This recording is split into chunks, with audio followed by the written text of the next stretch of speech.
enfants, les conducteurs, Togolais fait monter de partout des clameurs à la gloire de notre cher Togo, et célébrer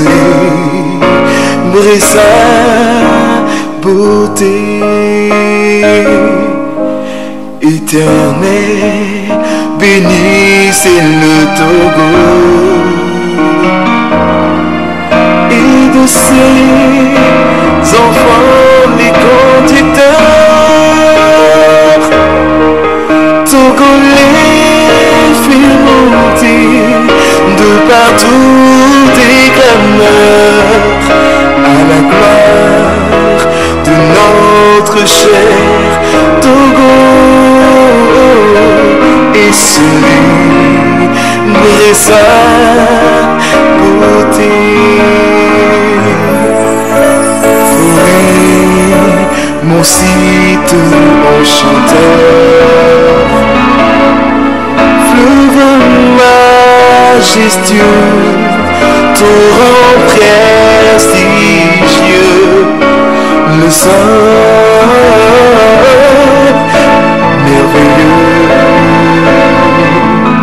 prodigue, répand bonheur, fécondité. Soyez bénis, Togo, soyez heureux.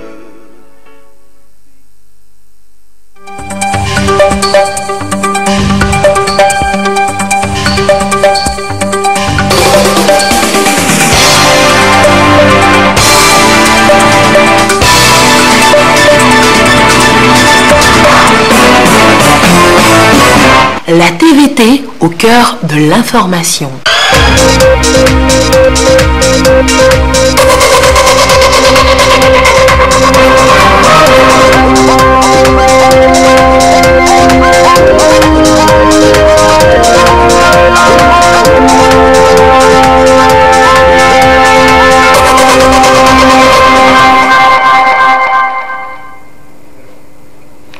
Madame, Monsieur, bonsoir. Heureuse de vous savoir nombreux. Rendez-vous du 20h sur la télévision togolaise. Voici les titres de cette édition.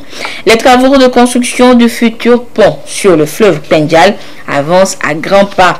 Les membres du gouvernement y ont fait un tour ce week-end. Vous découvrirez leur impression dans cette édition.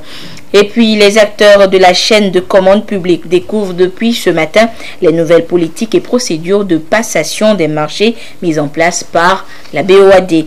Ceci permettra à cette institution sous-régionale de mieux accompagner les pays de l'UEMOA dans leur processus de développement. Voilà donc pour les titres. Un gigantesque pont prend forme sur le fleuve Pendjal à la sortie est de la ville de Mandouri. Un ouvrage qui va faciliter les échanges entre l'est et l'ouest du fleuve. Des membres du gouvernement ont visité l'ouvrage en réalisation long de 180 mètres. Depuis Mandouri, la correspondance de Désiré à l'œil.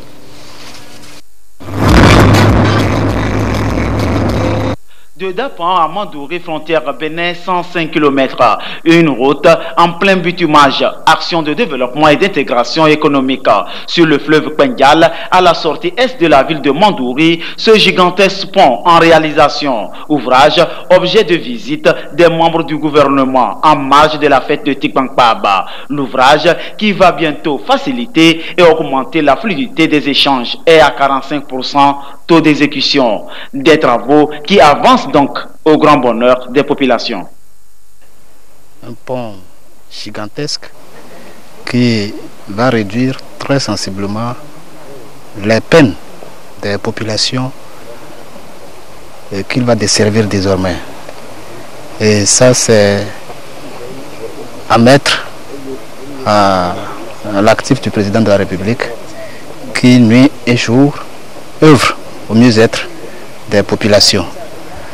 Je suis venu constater que c'est un grand ouvrage et je crois que cela mérite que toutes les populations soutiennent de manière indéfectible le président de la République dans sa politique de grands travaux au bénéfice des populations.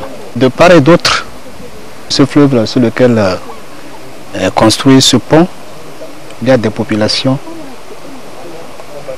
du Bénin et du Togo qui ont été séparées justement par le hasard de la colonisation. Et vous avez dû vous rendre compte de ce que des élus locaux du Bénin sont venus à cette fête. Et moi j'estime que ce pont va être le catalyseur de cette osmose nécessaire entre les peuples du Togo et du Bénin. Tout comme la route en pleine matérialisation, l'ouvrage aussi sur le fleuve Pendial fait partie de la politique des grands travaux du chef de l'État. Il est long de 180 mètres, 10 mètres de large et 9 mètres de haut. Coût global du projet, 17 milliards 700 millions de francs TTC, sous le contrôle du bureau GTHA. La Banque ouest-africaine de développement BOAD a réuni ce matin à Lomé les acteurs de la chaîne de commande publique du Togo pour leur faire découvrir les nouvelles politiques et procédures de passation des marchés mises en place par l'institution. Il s'agira précisément d'amener ces acteurs à jouer au mieux leur rôle afin de permettre à la banque d'accompagner davantage le processus de développement des 8 États membres de l'UEMOA. Les précisions avec Carmen Madjé Akapo. De ces interventions, la Banque ouest-africaine de développement BOAD s'est dotée de nouvelles politiques et procédures de passation des marchés répondant aux normes et standards internationaux. L'idée est d'améliorer les taux de décaissement des projets financés par la Banque au Togo. Ici, les acteurs de la chaîne de la commande publique du Togo se familiarisent avec ces nouveaux outils. La passation des marchés est un chemin critique en matière de gestion de projet. La banque octroie des prêts à ces États et la plupart de ces prêts sont utilisés sous forme de passation de marché. Nous allons présenter aux participants les directives de la banque en ce qui concerne la passation des marchés.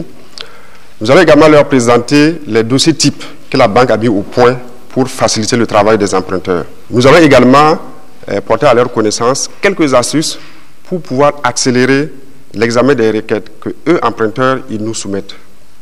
Et enfin, nous allons parler de notre politique de lutte contre la fraude et la corruption. Depuis sa création, la BOAD a financé plusieurs programmes et projets dans les secteurs de l'électricité, du développement agricole et rural, de l'environnement et de l'industrie, entre autres. Au 31 décembre 2018, elle a financé 1149 projets pour un montant global de 5311 milliards de francs CFA dans les 8 États membres de l'UEMOA. Au Togo, les financements de la banque se chiffrent à 682 milliards de francs CFA sur la même période. Cette rencontre des acteurs de la chaîne de la commande publique du Togo fait suite à celle organisée au Bénin, au Burkina Faso, au Sénégal, au Mali et au Niger. Ouverture ce matin à Lomé de la rencontre des experts sur la mise en œuvre du traité sur le commerce des armes au Togo. Une rencontre pour permettre aux différents acteurs impliqués d'avoir une maîtrise des axes de la lutte contre la prolifération des armes légères dans notre pays. Elle permettra également aux acteurs nationaux de maîtriser l'élaboration du rapport de la mise en œuvre du dit traité. Les précisions avec Kwasiglé et Yves Hebevivi. Ayant signé le 4 juin 2013 le traité sur le commerce des armes légères, traité qu'il a ratifié le 8 octobre 2015, le Togo se prépare à présenter son premier rapport sur la mise en œuvre du dit traité qui vise le contrôle des transferts des dites armes. Afin de mieux maîtriser l'élaboration des différents rapports prescrits par le dit traité, la Commission nationale de lutte contre la prolifération, la circulation et le trafic illicite des armes légères et de petit calibre a initié cette rencontre avec l'appui des experts de l'Union européenne qui, selon l'ambassadeur de France Marc Vizy, a félicité l'engagement du Togo d'aller de l'avant pour la mise en œuvre des contrôles sur la circulation des armes. La rencontre ouverte ce 4 février 2019 vient renforcer les capacités capacité des acteurs togolais. Le Togo a bénéficié de l'assistance et de l'aide, de l'accompagnement de l'Union européenne depuis déjà 2015, mais également d'autres institutions et d'autres fonds internationaux tels que le fonds dédié au traité sur le commerce des armes. L'Union européenne décide de complémenter ce soutien national par la mise à disposition d'expertise et d'expériences européennes pour accompagner, pour dialoguer avec les expertises nationales et que le Togo puisse trouver sa propre voie pour mettre en œuvre les obligations et les principes contenus dans le traité sur le commerce des armes. Plusieurs initiatives internes ont été prises dans le cadre de cette ratification pour une meilleure connaissance du traité et ses implications, entre autres, la sensibilisation des parlementaires et l'élaboration d'un avant-projet de loi relatif au régime des armes. Et à Kara, les actions de développement qui étaient prévues pour être réalisées dans la stratégie de croissance accélérée et de promotion de l'emploi SCAP pour l'année 2017 ont été au cœur d'une rencontre. Les membres du comité régional de suivi et évaluation participative se sont retrouvés pour analyser puis valider les pré-rapports produits par les chefs de file des différents groupes thématiques mis en place. Depuis Kara, la correspondance de Nestor Monzo.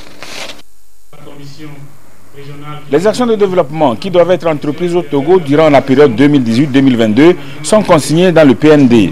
Le plan national de développement succède à la SCAP. La stratégie de croissance accélérée et de promotion de l'emploi avait aussi été conçue pour 5 ans, de 2013 à 2017, et chaque année doit faire l'objet d'un rapport pour mesurer le taux d'atteinte des objectifs fixés. Ce rapport est élaboré par chaque région en se basant sur les pré-rapports des présidents des différents groupes thématiques chargés de faire le suivi et l'évaluation. Le rapport qui est ici en élaboration pour le compte de la région de la Kara porte sur l'année 2017.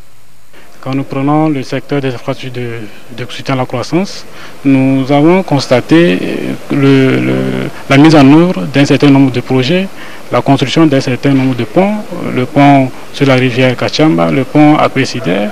Il y a une amélioration du niveau des infrastructures de soutien à la croissance, surtout au niveau des différentes routes. Quand on prend le secteur de l'énergie, le taux de couverture en électricité a augmenté de 2 points dans la région entre 2016 et 2017. Alors, au niveau des secteurs sociaux, le nombre de médecins a augmenté en 2017 dans la région, passant de 5 à 55 médecins dans la région, et le taux également de couverture sanitaire a globalement augmenté dans la région, sauf dans la préfecture de l'Akéran, où, compte tenu de la dispersion de l'habitat, ce taux est encore faible, en deçà de 30%. Alors, autre indicateur clé, c'est au niveau de l'éducation. Au niveau de l'éducation, on a constaté l'augmentation des effectifs des enseignants, la construction de salles de classe et la réhabilitation également des salles de classe. Avec le rapport qui sera élaboré et validé, la région va disposer d'une référence qui va permettre de tirer des leçons et de formuler des recommandations qui devront servir pour améliorer la mise en œuvre du PND. À cette rencontre a été aussi lancée la collecte des données pour le suivi et évaluation de la première année d'exécution du PND. Ces différents processus sont soutenus par la GIZ et l'Union européenne. Et restons toujours à Kara pour vous signaler que la délégation de la direction de la protection des végétaux qui est en tournée à l'intérieur du pays est arrivée dans la ville. Elle sensibilise à travers les régions les acteurs du monde agricole à connaître et à mieux lutter efficacement contre la chenille légionnaire qui fait des ravages ces dernières années dans les productions des Togolais. Depuis Kara, nous retrouvons Nestor Monzo. La chenille légionnaire a fait son apparition au Togo en avril 2016. Elle s'est répandue rapidement sur toute l'étendue du territoire national au cours de la campagne agricole, causant d'importants dégâts aux cultures, surtout le maïs. Dès lors, des mesures ont été prises pour venir à bout de ce ravageur. L'une des actions à mener contre cette chenille, qui est méconnue de la majorité des producteurs, est la sensibilisation et la formation de ces acteurs. C'est ce qui se fait à cette rencontre à Kara. Aux producteurs ont été associés les agents des services techniques du ministère de l'Agriculture. Elle a apparu comme ça et avec les dégâts immédiats. Et on a rendu compte à la hiérarchie et personnellement, le chef de l'État a donné des instructions au gouvernement qui nous a appuyés l'année passée avec une somme qui nous a permis d'acheter les insecticides binaires, les appareils de traitement et les épis. Cette année aussi, vraiment, ils nous ont appuyés pour nous permettre d'acquérir encore le même matériel et continuer avec la formation et la sensibilisation sur la lutte contre cette chenille légionnaire. Le rôle des acteurs que nous sommes en train de former, et c'est nos relais sur le terrain. Et parmi eux, il y a ceux-là que nous appelons les brigades villageoises. Et ils sont proches de la population. Ce que nous voulons leur dire exactement, il faut qu'ils sachent mettre la différence entre cette chenille légionnaire et les autres chenilles. Il faut qu'ils sachent à quel moment la chenille légionnaire va apparaître. Comment la combattre. La formation est faite simultanément dans toutes les régions du pays. En dehors du maïs, la chenille légionnaire s'attaque au riz, au sorgho, au coton, à la canne à sucre et aux légumes. Selon le directeur de la protection des végétaux, les insecticides, les appareils de traitement et les équipements individuels de protection sont disponibles dans toutes les directions régionales et préfectorales du ministère de l'Agriculture. Il y a 7 ans qu'a été mise sur pied l'INAM, Institut National d'Assurance Maladie. Au début, le projet semblait utopique pour les sceptiques. Mais aujourd'hui, l'INAM existe bel et bien et crée des émules auprès des assurés, dont les retraités qui ont trouvé un partenaire sûr. Quel regard ont les personnes du 3e âge de l'INAM? C'est le grand format de cette édition. Il est signé Adolphe Paca.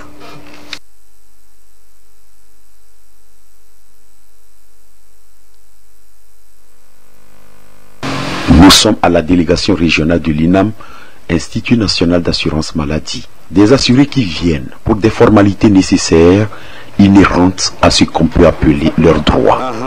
Ce jour-là, Koka Koubassé, un enseignant retraité malvoyant de son état, s'est levé tôt. Il est l'un des tout premiers à prendre place dans cette salle d'attente, accompagné par un de ses fils. Il y a 6 ans, le mal l'attaquait lorsqu'il prenait sa retraite. Inam faisant ses premiers pas, à l'époque avec le régime obligatoire d'assurance maladie au Togo, Koka y trouva un partenaire providentiel. L'INAM m'a aidé avec les documents, je paie les produits. Koka n'est pas le seul à vivre le cas. Acha et Toro, qui descendent fièrement les marches de la délégation, en savent mieux parmi tant d'autres. Nous, en tant que retraités, pour maintenant aller à l'hôpital, il faut des frais colossaux. Heureusement que l'INAM nous aide à payer une partie là. Et nous en sommes très satisfaits.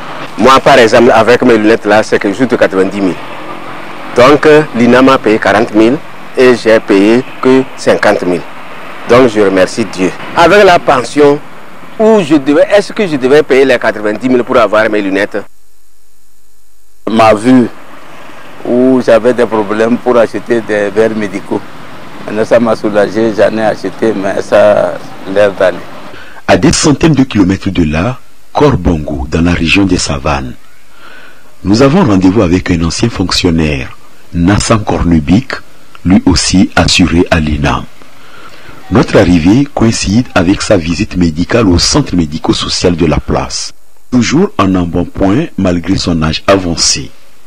Avec les avantages que lui procure l'INAM, il a la facilité de faire régulièrement son bilan de santé. Aujourd'hui encore, les indicateurs sont au beau fixe.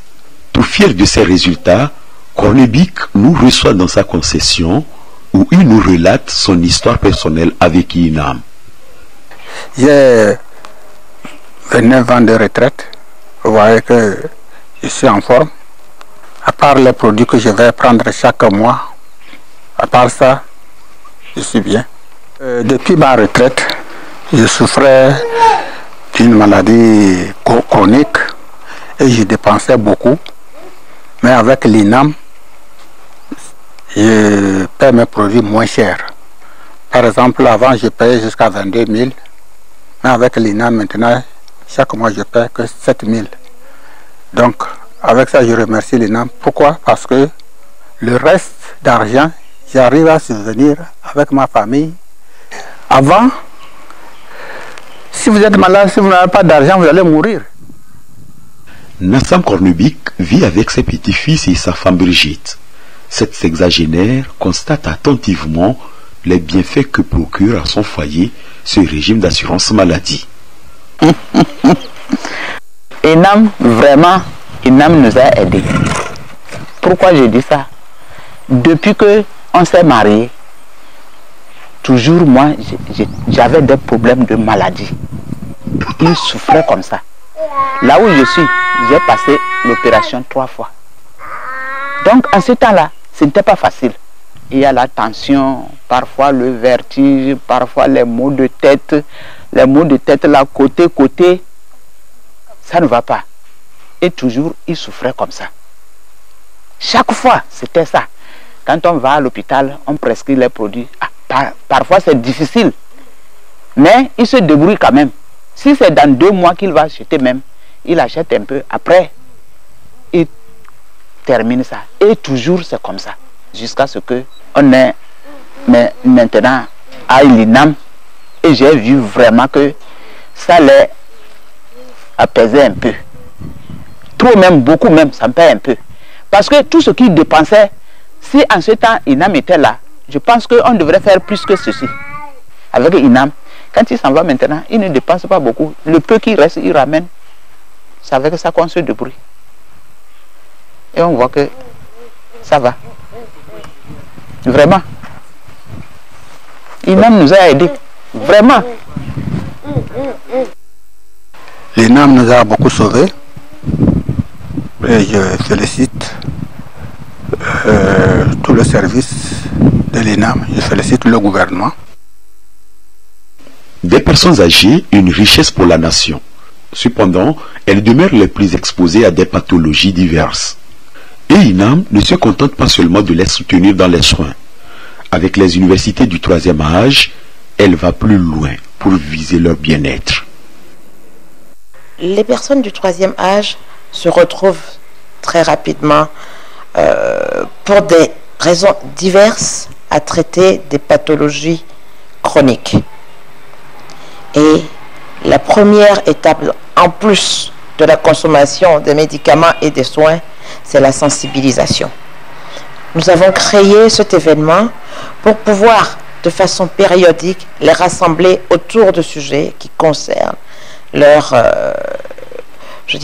catégorie, qui concernent la vieillesse, qui concernent les maladies de la vieillesse, mais aussi l'épanouissement, parce que l'épanouissement est un facteur important dans la santé et pour la santé. L'INAM est créé par les plus hautes autorités togolaises pour assurer la couverture des risques liés à la maladie, aux soins et à la maternité des populations. Après 7 ans de phase pilote, l'Institut a fait ses preuves. Se soigner n'est plus un souci pour les fonctionnaires togolais et leurs ayants droit. Les fils et filles du Grand Aune ont renoué avec la tradition cette année encore. Ils ont célébré à Mandouri leur fête tournante Tingbampab, fête de retrouvailles, pour également remercier les mains des ancêtres pour la bonne récolte. Occasion donc de leur présenter les prémices et faire des projections pour la saison prochaine. Les échos de cette célébration avec Désiré Aloy.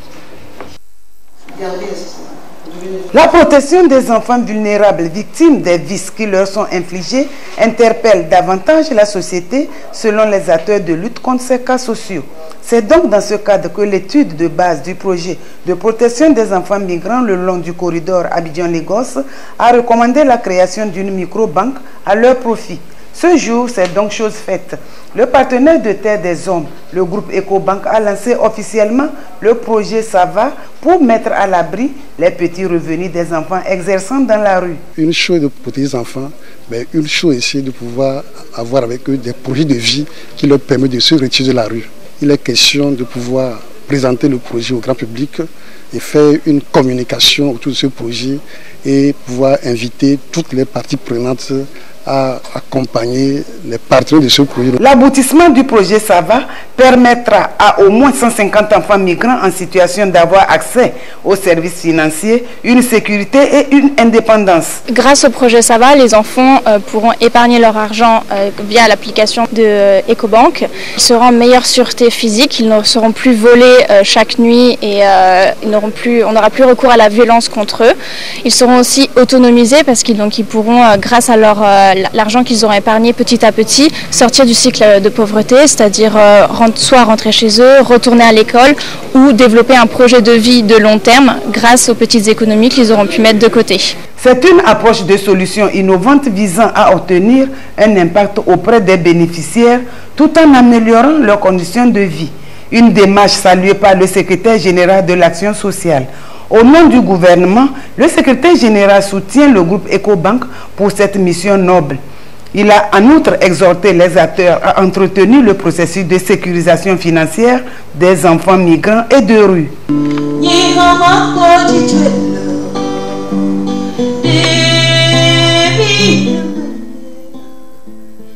Vous venez donc de suivre la cérémonie de lancement officiel du projet SAVA, projet de protection et d'autonomisation des enfants migrants de rue. Un projet initié par l'ONG Terre des Hommes et financé par le groupe EcoBank. Je vous le disais donc que les fils et filles du Grand Tône ont renoué avec la tradition cette année encore. Ils ont célébré à Mandouri leur fête tournante Tingbampab, une occasion de retrouvailles pour remercier les mânes des ancêtres pour la bonne récolte. Les échos de Tingbampab édition 2019 avec Désiré à l'œil.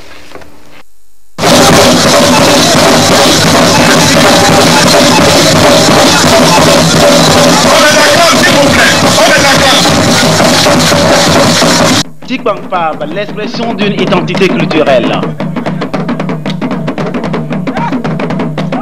Sous un ciel d'argentan, les peuples Moba, Gourmand, Bissa, Mossi et Peul célèbrent leur fête traditionnelle.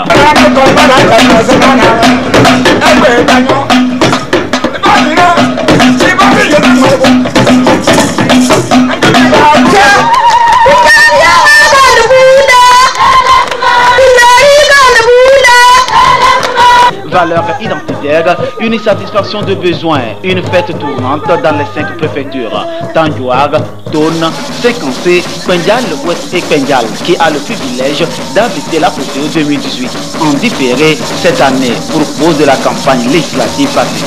Fête commune des retrouvailles pour aussi présenter les prémices des récoltes aux divinités, faire le bilan et prendre des résolutions pour la prochaine saison.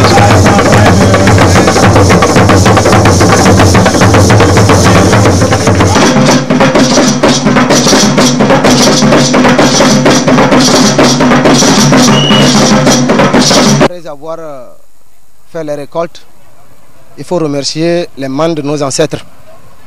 Et cette fête permet que tous les natifs de Grand Tône, partout où ils se trouvent, ils reviennent ensemble, on collabore, ensemble on fait le festin. La culture qui existait, ça nous permet de conserver cette culture.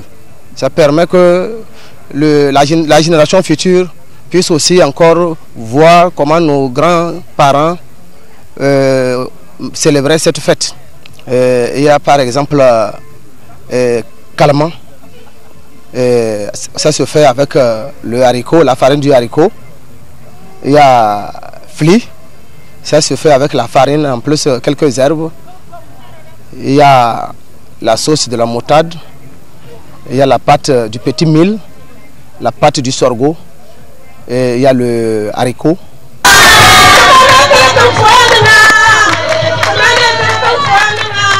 C'est une occasion pour les filles et fils du Grand Tône de renforcer leurs liens de parenté ethnique. Un canal comme un tremplin pour viser haut et relancer la région des Savanes sur l'orbite d'un avenir serein. Au nom du président de la République, le ministre de la Culture, du Tourisme et de l'Asie, Kosivi Ebetognon, a convié les populations de Grand Tône à œuvrer pour lever les défis de développement. Je voudrais acquitter du devoir de transmettre à chacun d'entre vous les chaleureuses et fraternelles salutations du chef de l'État, Son Excellence, M. Faure et Sazmona Nyasimbe. Au fond, Tibamba, c'est la fête des moissons.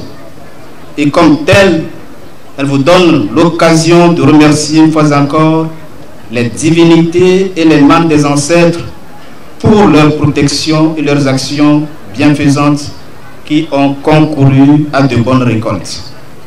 Vous avez bien voulu faire de Tibampab cette année un moment de retrouvailles et de réflexion entre vous, natifs du Grand Tône, autour des questions liées au développement de votre milieu.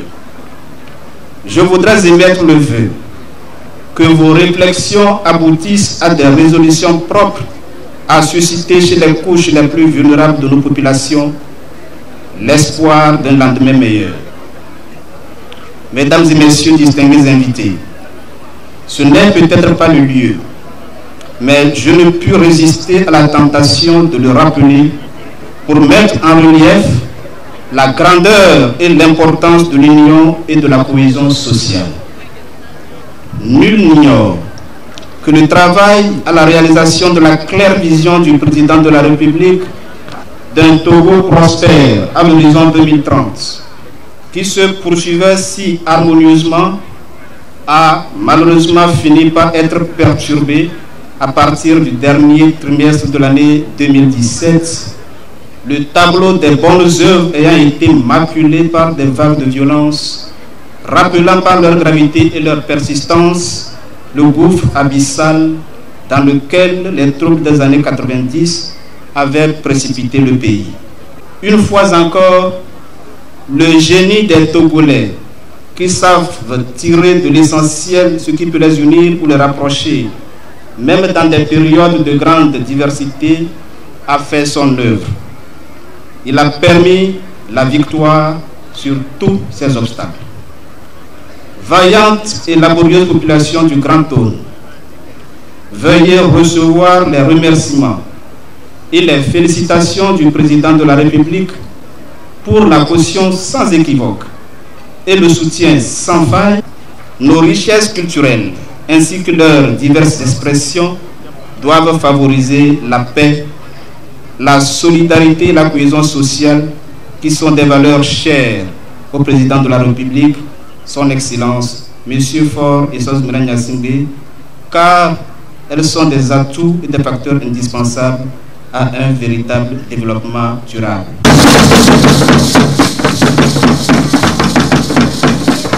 La région des savanes reçoit déjà les coups durs liés au changement climatique. Une pression étiquempable n'aura de sens si et seulement si chacun développait un sens de courage, une lutte contre ces aléas, tournant la terre tout en respectant les itinéraires culturels et obtenir ce qu'il faut offrir aux divinités à chaque retrouvaille comme celle-ci. Patrimoine culturel à valoriser et pérenniser pour les générations à venir, Tikpankpab reste un rendez-vous pour présenter l'autre facette de la clôture du Grand Tône et dévoiler le sens d'un vivre ensemble. Prochain rendez-vous, décembre 2019 à Saint-Cancé.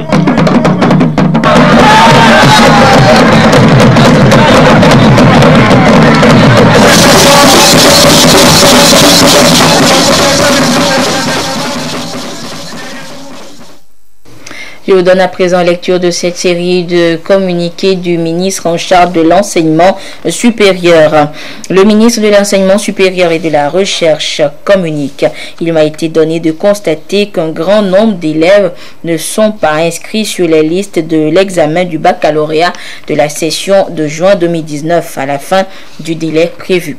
Je voudrais porter à la connaissance des inspecteurs du secondaire, des responsables d'établissements scolaires, des parents d'élèves et de tous les retardataires qu'un délai supplémentaire de 5 jours allant du lundi 11 au vendredi 15 février 2019 inclus leur est accordé pour le versement des droits d'inscription et l'inscription en ligne des candidats concernés.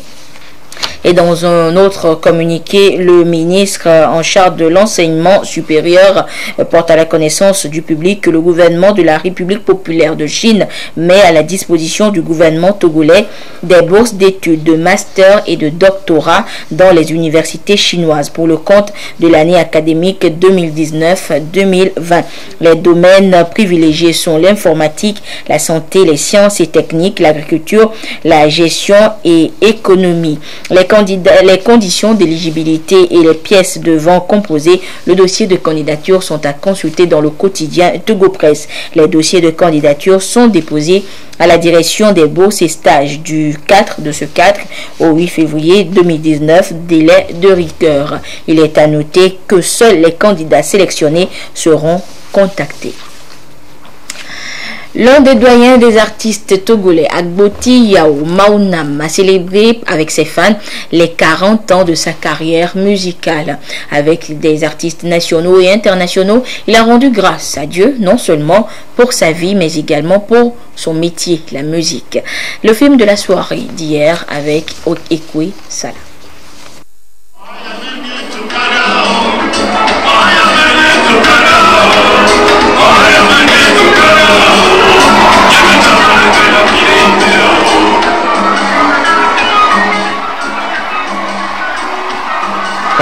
Années de vie au service de la musique togolaise, Agboti Yao Maunam les célèbre ici avec ses fans. Accompagné par le groupe musical Sasamaso, l'artiste a revisité quelques chansons phares de sa discographie.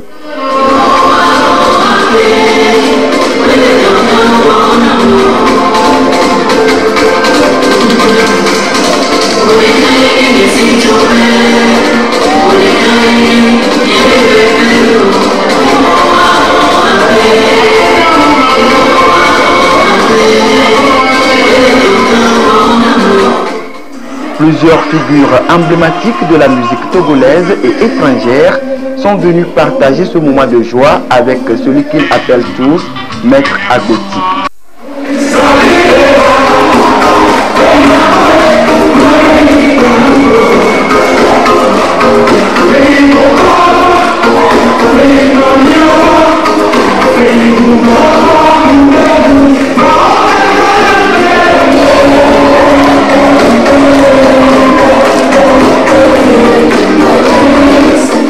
Avant, on regardait Agboti de très loin, de très loin. Aujourd'hui, on a la chance de faire partie des invités d'Agboti. Je pense que ce n'est pas des choses à minimiser, quoi. Pour moi, je vous dis, c'est une grande joie pour moi que Agboti m'a fait signe d'être à ses côtés aujourd'hui, pour ses 40 ans. Parce que nous, on se pose la question. Mon premier album est sorti en 96. Je rentre dans mes 23 ans de carrière et je me pose la question si on peut être encore sur scène jusqu'à 40 ans aussi.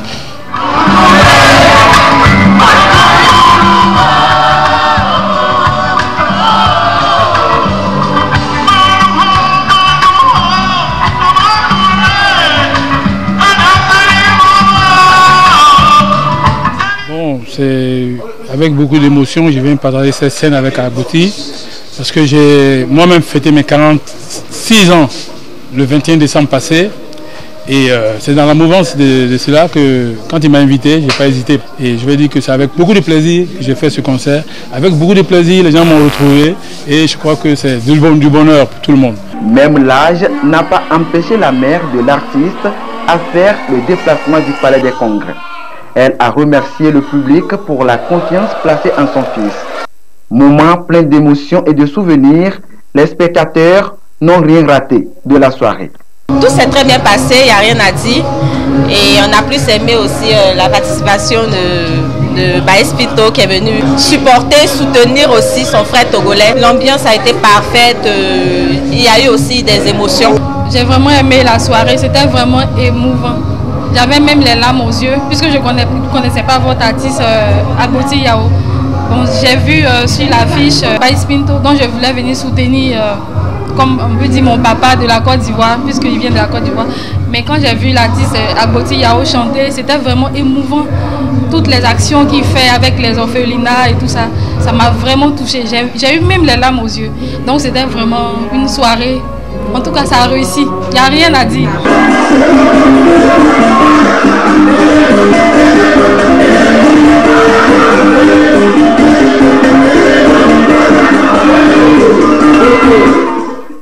l'Éternel a conduit les Israélites pendant 40 ans. Ça m'a inspiré aussi. Et pendant 40 ans qu'il m'a protégé et que je chante toujours pour l'honneur et pour sa gloire. Ça m'a permis d'être celui-là qui reconnaît l'existence de l'Éternel. C'est pourquoi ces 40 ans, c'est pour dire merci à l'Éternel et lui rendre la gloire. Humoristes comme artistes de la chanson, ils sont une dizaine de la jeune génération à prendre part à la célébration de ce jubilé d'émeraude.